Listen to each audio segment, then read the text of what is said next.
Ингээ зарим хүмүүс болохоор ингээ өмнөх төрөл мөрлөө мэддэг гинэ. Мэддэг. Тэрийг ингээ мэдэх боломж үйд юм. Бал.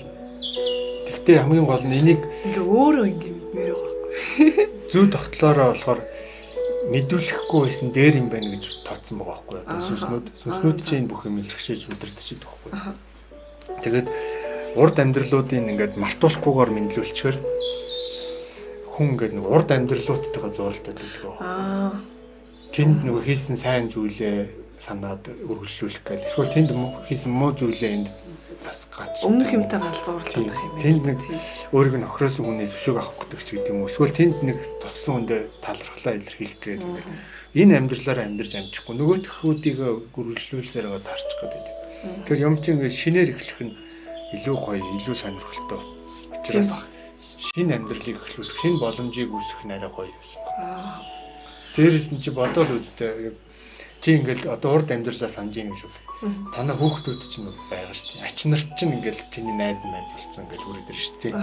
Тэгэхээр чи нөгөө миний муу ачиг минь ингээл үнсгэж хэцүү. Эсвэл нөгөө танилцсан хоёлоо гэрлийч хэцүү тийм. Бүр ингээл холион батан болчдөг байхгүй. Тийх бах та. Нэр тийх л ах тийм.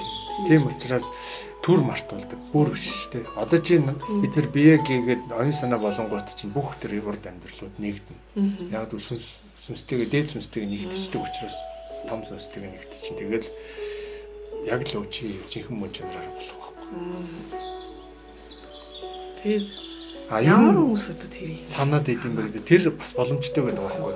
Ерөнхийдөө бол хаахын хувьд бол хаадаг ч гэсэн тэрнтэйгээ эргээд холбогдож болно. Яаж гэвэл тэр чинь чи ч гэсэн сүнс чамд байгаа шүү дээ.